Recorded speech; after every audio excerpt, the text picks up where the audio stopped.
আসসালামু আলাইকুম। Recipes by মমিস মম চ্যানেলে সবাইকে স্বাগতম জানিয়ে শুরু করছি আমার আজকে নতুন একটি এপিসোড। আজকে তৈরি করব চকলেট পাউন্ড কেক। আর এই কেকটি চুলাতেই তৈরি করে দেখাবো। আশা করছি সবার কাছে ভালো লাগবে। চলে যাচ্ছি মূল উপকরণে। মিক্সিং বলে নিয়েছি 2টি নর্মাল তাপমাত্রা ডিম। অবশ্যই নর্মাল তাপমাত্রা ডিম নিতে হবে। নিয়েছি হাফ কাপ চিনি। চিনির পরিমাণটা যদি আপনারা একটু বেশি করে দিতে চান তাহলে আর একটু বেশি করে দিতে পারেন, কোনো সমস্যা হবে না। কিন্তু অতিরিক্ত চিনি দিয়ে দিলে দেখবেন কেকটা খেতে ভালো লাগবে না। এখন দিয়ে দিচ্ছি 2 টেবিল চামচ লিকুইড দুধ। এই দুধটা কিন্তু গরম দুধ না, একবারে নর্মাল তাপমাত্রার দুধ দিতে হবে। দিয়ে দিচ্ছি 1/3 কাপ রান্না করা রেগুলার তেল। এখন যে কাজটা করতে হবে, সব কিছু একসাথে মিশিয়ে খুব ভালো করে বিট করে নিতে হবে।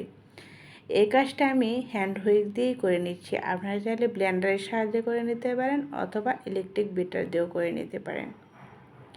খুব বেশি একটা সময় লাগবে না, 3 থেকে 4 মিনিটের ভিতরে খুব সুন্দর করে চিনিটা মেল্ট হয়ে যাবে। যেহেতু সবগুলো লিকুইড মিশ্রণ একসাথে দেওয়া আছে, তাই চিনিটা গলতে খুব দ্রুত সাহায্য করবে। চিনিটাও গলে গিয়েছে। এখন দিয়ে দিয়েছি 1/4 টিস্পুন লবণ।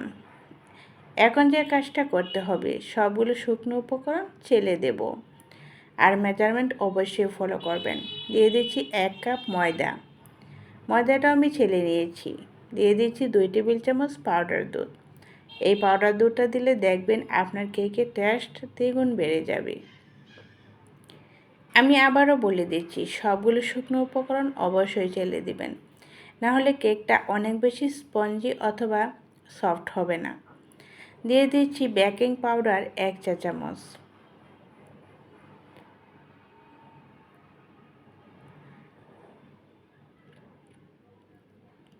দিয়ে দিচ্ছি বেকিং সোডা 1/4 টিস্পুন, মানে 1 চা চামচের 4 ভাগের 1 ভাগ। অতিরিক্ত বেকিং সোডা দেওয়া যাবে না। বেকিং সোডারও আলাদা একটা গন্ধ থাকে, ওই গন্ধের জন্য আপনি কেকটা খেতে পারবেন না। দিয়ে দিচ্ছি 1/4 কাপ কোকো পাউডার। আমি এখানে মালয়েশিয়ান ব্র্যান্ডের কোকো পাউডার নিয়েছি। এই কোকো পাউডারটা দিলে দেখবেন কেকটা অনেক বেশি শক্ত হয় না, আর কেকটাও খুব সফট থাকে। ভালো ব্র্যান্ডের কোকো পাউডার নেবেন। দিয়ে দিচ্ছি 1 চা চামচ ভ্যানিলা এসেন্স। এই ভ্যানিলা এসেন্সটা দিলে দেখবেন কেকের মধ্যে যে ডিমের আইসটি গন্ধ থাকে, ওই গন্ধটা থাকবে না।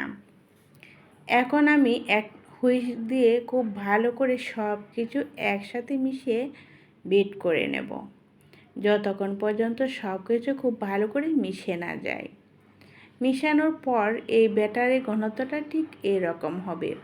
অতিরিক্ত ঘন অথবা অতিরিক্ত পাতলা এরকম করে ফেলা যাবে না, তাহলে কিন্তু কেকটা খুব সুন্দর করে ফুলবে না আর সফট হবে না। আমি আবারও দেখিয়ে দিচ্ছি, কেকের ব্যাটারটা ঠিক এরকম হবে। এখন একটা মোল্ড নিয়েছি। মোল্ডের মাপে কাগজ কেটে চারপাশে তেল ব্রাশ করে নিয়েছি। সম্পূর্ণ ব্যাটারটাই মোল্ডের মধ্যে ঢেলে দিচ্ছি। এখন যে কাজটি করতে হবে, একটা কাঠের সাহায্যে ব্যাটারটা এরকম নাড়াচাড়া করে দিতে হবে, যাতে ভিতরে ফাঁকা অংশ থাকলে ওইটা ফিল আপ হয়ে যায়। এই কেকটা যেহেতু চকলেট কেক, সেই জন্য আমি এখানে কিছু চকলেট চিপস দিয়ে দিচ্ছি।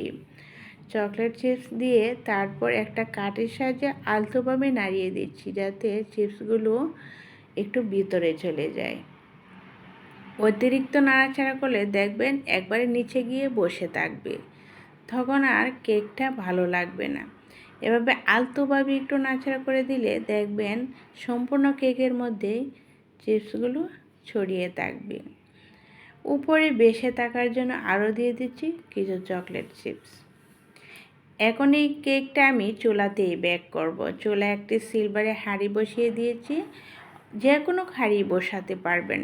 এই কেকটা যেহেতু কালার আনার কোনো টেনশান নেই, সেজন্য যে কোনো হাঁড়িতেই এই যে একটা স্ট্যান্ড দিতে হবে। স্ট্যান্ডের উপরে কেকের মোলটা রেখে ঢাকনা দিয়ে ঢেকে দিতে হবে। চেষ্টা করবেন কাঁচের ঢাকনা দিয়ে ঢেকে দিতে, তাহলে আপনার কেকটা কতটুকু ফুলেছে আর কেকটা হয়েছে কিনা দেখা যাবে।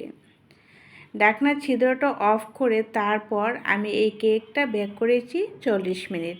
চুলার আঁচটা একদম লো থেকে একটু বাড়িয়ে রেখেছিলাম। তারপর কেকটা চেক করে নিলাম, দেখলাম মাশাআল্লাহ আমার কেকটা খুব সুন্দর করে কুক হয়েছে। কেকটা ঠান্ডা করে তারপর আমি ডিমোল্ড করে এখন কেকটা ব্রেড নাইফ দিয়ে কেটে দেখাচ্ছি। দেখেন ভিতরেও কত সুন্দর হয়েছে, আর কেকটা অনেক বেশি সফট হয়েছে, খেতেও কিন্তু অনেক বেশি মজার হয়েছে।